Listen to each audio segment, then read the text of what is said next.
नमस्कार। आइए इस बात पर प्रकाश डाल लें उससे पहले एक ज़रूरी सूचना। जो लोग हस्तरेखा सीखना चाहते हैं उनके लिए हमने एक नया चैनल शुरू किया है। चैनल का नाम है सरस्वती पामिस्ट्री। आप नीचे जाकर डिस्क्रिप्शन में देख सकते हैं और लिंक तक पहुंच करके सब्सक्राइब, लाइक, शेयर कर सकते हैं। तो आइए सबसे पहले मैं आपकी कनिष्ठा उंगली के बारे में बात करूं। कनिष्ठा उंगली बड़ी ही सादगी के साथ, बहुत ही सुंदर तरीके के साथ आपकी ये खड़ी हुई उंगली और बिल्कुल सूर्य की उंगली के साथ मिली हुई है। आप अपनी सोच को सामान्य किस्म के व्यक्तियों की तरह की सोच ही रखते हैं, यानी कि कोई अलग तरीके का रिस्क लेने की सामर्थ्य ऐसे व्यक्ति के अंदर नहीं होती है। ये अपने आप में बताती है आपकी कनिष्ठा उंगली। बुद्धिमानी की कमी नहीं है, अच्छी याददाश्त भी आपके पास में मौजूद है। बात कर लेते हैं आपके सूर्य की उंगली की। सूर्य की उंगली पूरी लंबाई के साथ में, अच्छी लंबाई के साथ में जाकर के यहाँ पर मौजूद है और हल्का सा, बहुत हल्का सा गैप है। जब इस तरीके का गैप होता है तो थोड़ा सा अपने व्यवहार के अंदर आप ऐसा कह सकते हैं, हल्का सा आपका भाई बहन के साथ थोड़ा सा विवाद जैसा समझ सकते हैं। कुल मिलाकर के माता पिता की सेवा करने वाले हैं और उत्तम आत्मा वाला व्यक्ति की उंगली मेरे सामने है। अब बात करूँगा यहाँ पर मैं आपकी शनि की उंगली की। शनि की उंगली एकदम सीधी उंगली आपके हाथ में है। आपकी जन्म पत्री, आपकी कुंडली के अंदर भी आपका शनि अनुकूल होगा। यहाँ पर 7.5 शनि की ढैया, इसके अंदर आपके जीवन के अंदर कोई भी परेशानी नहीं आने वाली है। अगर कोई परेशानी है तो महादशाओं के कारण हो सकती है। यहाँ बात कर लेता हूँ आपकी बृहस्पति की उंगली की। बृहस्पति की उंगली और बिल्कुल चुपकी हुई है यहाँ पर आपके सीधे सीधे शनि पर्व के साथ। बहुत ही धार्मिक प्रवृत्ति के आदमी हैं, ईश्वर के प्रति आस्था रखते हैं, घर के बड़ों का सम्मान करते हैं और साथ ही साथ अपनी सामर्थ्य अनुसार दान पुण्य भी करते हैं। हल्का सा गैप दोनों उंगलियों के बीच में यहाँ पर नीचे की तरफ आ रहा है। जब इस प्रकार का गैप सेकंड पद पर होता है तो यहाँ थोड़ा सा ऐसा कह सकते हैं, नीचे वाला नहीं, थोड़ा ऊपर वाला, तो इस प्रकार कह सकते हैं कि आप अपने व्यवहार में थोड़ा सा पत्नी के साथ में ध्यान रखिए। व्यवहार मतलब फालतू ना बोलें, बस इतना भर, इससे ज़्यादा बुरा नहीं। अब बात कर लेता हूँ मैं यहाँ बुद्ध पर्वत की। बुद्ध पर्वत और बुद्ध पर्वत यहाँ यदि मैं देखता हूँ तो बहुत सम अनुकूलता के साथ में है। थोड़ा सा फूला हुआ है हल्का सा, तो फल ज़्यादा देर से देता है, ज़रा संघर्ष करा करके देता है जब इस प्रकार का पर्वत होता है, परंतु संतान का सुख सहयोग आपको प्राप्त होगा। इस बात को बताती हुई ये रेखा आपकी यहाँ पर मौजूद है। अब बात करूँगा मैं इसके बाद में सीधा सीधा आपके सूर्य पर्व की। सूर्य का पर्व और सीधी रेखा तो कहीं नहीं है, कुछ चंद्र पर्वत की तरफ घूम गई है, यानी कुल मिलाकर के राजनीतिक क्षेत्रों से सफलता के योग नहीं है, इसलिए उस क्षेत्र में बढ़ने के प्रयास ना करें। साथ ही साथ ऐसे व्यक्ति को काफ़ी संघर्ष करने के बाद भी सरकारी योगों में फ़ायदा नहीं मिलता है। तो इस प्रकार की यहाँ रेखा है। कुल मिलाकर के सम्मान बनाने वाली रेखा यहाँ पर मौजूद है और कोई बहुत ज़्यादा रोगों की या हड्डी के रोगों की भी यहाँ किसी प्रकार की संभावना नहीं है। अब बात करूँगा इसके बाद में मैं आपके धन पर्व की। धन का पर्व यानी कि बहुत ज़रूरी होता है धन का पर्व का अच्छा होना। यहाँ पर धन का पर्व थोड़ा सा दबा हुआ है, थोड़ा सा उठा हुआ है, यानी कुल मिलाकर के वर्तमान में स्थिति ऐसी है कि धन के आने के साथ साथ धन की स्थिति के खर्चे ज़्यादा लगे रहते हैं। परंतु आपका एक सवाल है, धन वैभव यश, और पीछे भी देख लूँगा मैं आगे। अगर धन वैभव यश की बात करते हैं तो करोड़ों करोड़ों रुपए में आप जाएंगे और वो जीवन के 55 वर्ष के बाद, तो उस समय आपके पास धन वैभव यश ये सब अच्छा होगा। अब बात करता हूँ यहाँ पर मैं आपके बृहस्पति के पर्व की। बृहस्पति का पर्व और साथ ही साथ ये खड़ी हुई रेखा है। जब जब इस प्रकार की खड़ी हुई रेखा होती है तो व्यक्ति के अंदर कुछ ब्रैकेट्स भी बन रहे हैं ऊपर हल्के से, ये जीवन में बताती हैं कि आपके पास जीवन में संसाधनों की कभी भी कमी नहीं रहेगी। कुल मिलाकर के 2 से 3 भवनों का ऐसा व्यक्ति मालिक होता है। ऐसा भी हो सकता है कि पैतृक संपत्ति भी प्राप्त हो। तो कुल मिलाकर के ये अच्छी रेखा यहाँ पर मौजूद है। चलिए हम चलते हैं, हम आपके यहाँ पर व्यवहार रेखा देखी और उसके बाद ये रेखाओं को देख लेते हैं। जब इस रेखाओं को देखते हैं यहाँ पर और जाने के बाद जब मैं देखता हूँ तो ये यहाँ पर चलने वाली रेखाएं वेग के साथ बढ़ती हुई, अंदर हिम्मत है लेकिन पत्नी के साथ में कुछ विवादों को दिखाने वाली रेखाएं, साथ ही साथ पेट के रोग खराब करने की संकेत भी यहाँ पर मौजूद है। ये बृहस्पति को देखते हुए हृदय रेखा ने बताया। तो थोड़ा सा अपना पेट के रोगों का ध्यान रखिएगा, यहाँ पर इस बात को दर्शाती है रेखा, और साथ ही साथ पत्नी से वैचारिक मतभेदों को दर्शाने वाली रेखा यहाँ पर मौजूद है। अब बात करेंगे हम आपके यहाँ पर सीधा सीधा मंगल पर्व की। मंगल पर्व साहस का पर्व माना जाता है। इस पर इन रेखाओं का होना, ये धारी वाली जो रेखाएं अंदर से जा रही हैं, इनका होना अति आवश्यक होता है, क्योंकि यह एनर्जिक रेखाएं हैं। और यदि व्यक्ति के अंदर एनर्जी नहीं है, यदि काम ही नहीं करेगा, तो व्यक्ति लाभ कैसे उठा पाएगा। तो कुल मिलाकर के एनर्जिक रेखाएं आपके हाथ के अंदर यहाँ पर मौजूद हैं। अच्छी रेखाओं के इसको स्वरूप कह सकते हैं।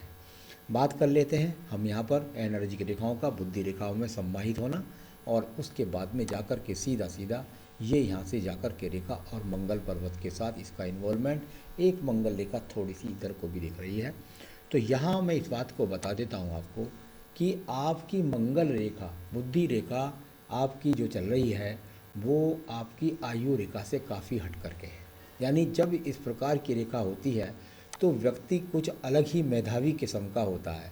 यानी मैं कह सकता हूँ कि इसके पास माइंड की किसी भी प्रकार से कोई कमी नहीं है।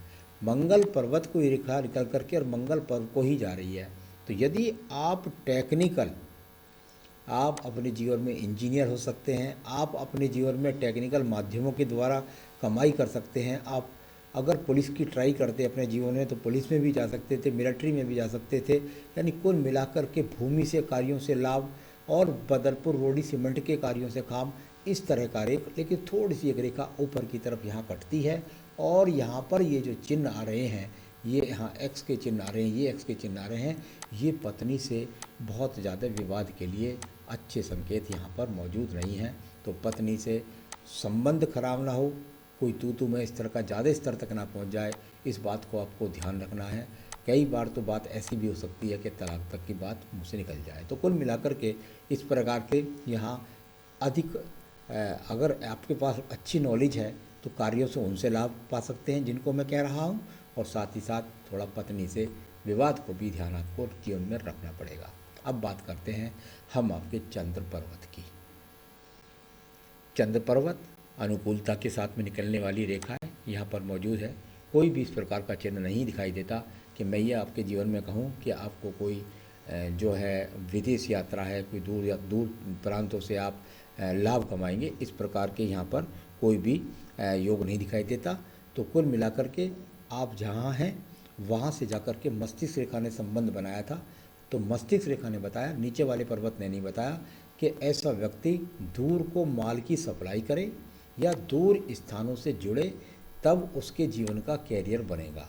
तो ये मस्तिष्क रेखा ने बताया, चंद्र पर्वत की रेखाओं ने नहीं बताया। यानी आपके दिमाग के अंदर वो चीज़ है जिसके द्वारा आप विदेश जाएंगे और वहाँ से धन कमाएंगे। अब बात कर लेते हैं इसके बाद में, चंद्र पर्वत के बाद में सीधा सीधा आपकी भाग्य रेखा के बारे में। देखिए व्यापारिक रेखा को देख लेते हैं। पहले आपने एक सवाल किया था कि मैं व्यापार करना चाहता हूँ, तो यहाँ पर अगर मैं व्यापार की रेखा को देखता हूँ तो व्यापार की रेखा भी जाकर के मंगल रेखा तक जाकर के ख़त्म हो जाती है, बुद्धि रेखा तक जाकर के।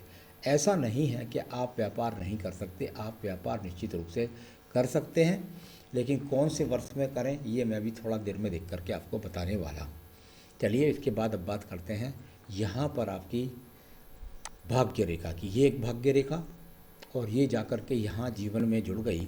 लगभग समझता हूँ यहाँ होना चाहिए आपके जीवन का 27 से 28वां वर्ष, और 27 से 28वें वर्ष के बाद में ये यहाँ पर छुटी, और इसके बाद में इस गणित में ये रेखा जो आकर के यहाँ जुड़ी है, यहाँ से शुरू हो रही है, ये जीवन का है लगभग 45वां वर्ष, और यहाँ से ये भाग्य रेखा शुरू हो रही है। यानी निश्चित रूप से 44 से 45वें वर्ष में आप अपना व्यापार यदि कोई करना चाहते हैं तो निश्चित कर लीजिए उसमें आपको सफलता प्राप्त होगी। तो ऐसा आप कर पाएंगे और करेंगे भी ज़रूर। तो ये 45-46वें वर्ष के आसपास में ज़्यादा संभावनाएं हैं, और आप कुछ ना कुछ वहाँ पर फेरबदल जरूर करेंगे, कोई ना कोई नया काम जरूर जोड़ेंगे। तो चलिए ये इस प्रकार की आपकी मैंने भाग्य रेखाओं के बारे में बताया। अब मैं बताने वाला हूँ आपको, सवाल था सबका पहले आपका फ्यूचर कैसा होगा। बिल्कुल निश्चित रूप से आप चिंता न करिए, आपके जीवन में 45 वर्ष के बाद में ज़्यादा आपका भविष्य अच्छा है। अभी उतना अच्छा नहीं है, अभी मैं सबको कहूँगा आप 3 से 4 साल में अपनी योजनाओं को तैयार कीजिए और उसको पूरी परिपक्वता के साथ में आप आगे बढ़ें और जीवन में सफल हो।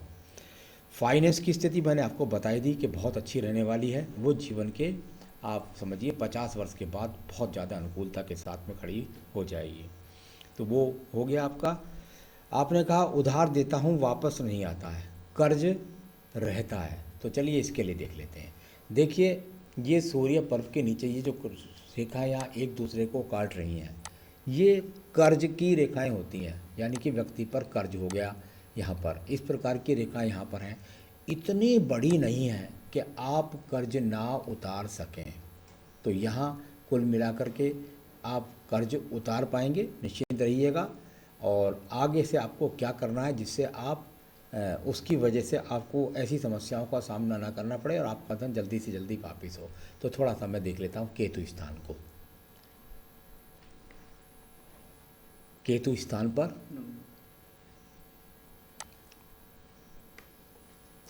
यहाँ पर देखिए ये केतु स्थान है। केतु स्थान पर एक दूसरे को काटने वाली रेखाएं हैं और इनका हल्का सा संबंध एक्स के साथ, मतलब शुक्र पर्वत के साथ बन जाता है। जब आयु रेखा के साथ बन जाता है तो ये अपने आप में इस बात को दर्शाता है कि थोड़ा सा आपको ध्यान रखना है। यहाँ पर कुल मिलाकर के थोड़ा सा चंद्र पर्वत से इन्वॉल्वमेंट है इसका, तो यहाँ थोड़ा ध्यान रखना है। एक एक्स का चिन्ह छोटा वाला यहाँ भी आ गया है। तो ये अपने आप में छोटे मोटे पेट के रोगों के लिए या कोई छोटी मोटी सर्जरी भी करा सकता है। तो यहाँ इस प्रकार के केतु के संबंध यहाँ पर रेखा है और एक एक्स का चिन्ह यहाँ भी मिल गया है। तो ये थोड़ा हो सकता है कि किसी न किसी सर्जरी का आपके जीवन में एक बार सामना भी आपको कराए। चलिए ये सब आपकी रेखाओं को मैंने बताया। शुक्र पर्वत के बारे में बात कर लेते हैं। शुक्र पर्वत, और यहाँ पर शुक्र पर्वत बहुत ज़्यादा उठा हुआ है। जब शुक्र पर्वत इतना ज़्यादा उठा हुआ होता है तो व्यक्ति सुख संपन्नता की तरफ ज़्यादा आकर्षित होता है, या कह दीजिए सेक्सुअल रिलेशन की तरफ ज़्यादा आकर्षित होता है। तो इतना ज़्यादा शुक्र उठा हुआ होना ठीक नहीं होता, तो थोड़ा इस पर नियंत्रण रखने की आवश्यकता है। तो चलिए ये सब आपके पास सुख साधन के हिसाब से सुख साधन ठीक ठाक आपके पास में मौजूद हैं। आयु रेखा की बात कर लेता हूँ। आयु रेखा यहाँ पर आपके हाथ के अंदर इस समय 76-77 वर्ष की आयु रेखा भी मौजूद है। तो आपकी सारी रेखाओं पर्वों के बारे में मैंने आपको बताया। आपने अंगूठे में शुक्र का रत्न पहन रखा होगा, मेरे ख्याल से कुछ ना कुछ पहन रखा है। कोई इससे कोई दिक्कत वाली बात नहीं है, क्योंकि संतान का योग, तो कोई छल्ला पहन रखा है, किसी भी हिसाब से पहन रखा, कोई दिक्कत वाली बात नहीं है। तो चलिए मैं आपको बता दूं कि आप अपने जीवन में अब आगे तरक्की करते रहें और कोई स्थान परिवर्तन का सामना न करना पड़े, और आप पूरी तरीके से तन्मयता के साथ अपने जीवन में सफलता को प्राप्त करें। इसके लिए मैं बताने वाला हूँ आपको कुछ उपाय। आपको बहुत ज़्यादा कठिन उपाय नहीं करने हैं, सिर्फ और सिर्फ आपको अपनी पूजा पाठ में रोज़ाना हनुमान अष्टक जोड़ लीजिए और रुद्राष्टकम जोड़ लीजिए। हनुमान अष्टक और रुद्राष्टकम, ये दो पूजाएं अपने पूजा के अंदर निरंतरता से जोड़ी रखिए। को केतु स्थान पर जो वो थोड़ा सा मुझे कुछ लगता है वो रोगों की संभावना में कुछ प्रॉब्लम वो आपकी ठीक हो जाए, तो उसके लिए आपको रुद्राष्टकम और हनुमान अष्टक पढ़ना है। और साथ ही साथ आप अपने जीवन में सफलता को प्राप्त करने के लिए आप यदि कोई नग पहनना चाहते हैं तो आप एक बेहतरीन सा पुखराज भी पहन सकते हैं। तो इस उंगली में पुखराज पहनना है आपको। मेरे हिसाब से आपने यदि नीलम हाथ में पहना हुआ है तो वो उसका कोई ज़्यादा ख़राब रिजल्ट नहीं है, वो भी आपका रतन पहन सकते हैं आप। तो चलिए एक बात ज़रूर ध्यान रखिएगा कि ये आपकी जो दो उंगली हैं इनमें जो रतन है, अगर आपने माणिक्य पहन रखा है तो कृपया करके एक हाथ के अंदर आप माणिक्य रखिए और एक हाथ के अंदर आप नीलम रखिए। यानी इन दोनों रत्नों का आपस में टच होना, या उंगलियों से जो भी आपने फिंगर में पहन रखी है इनका आपस में टच होना ठीक नहीं है, इसको लेफ्ट में डाल लीजिए। बस आपके जीवन में आप सफलता प्राप्त करें, यही मेरी शुभकामनाएं हैं। नमस्कार।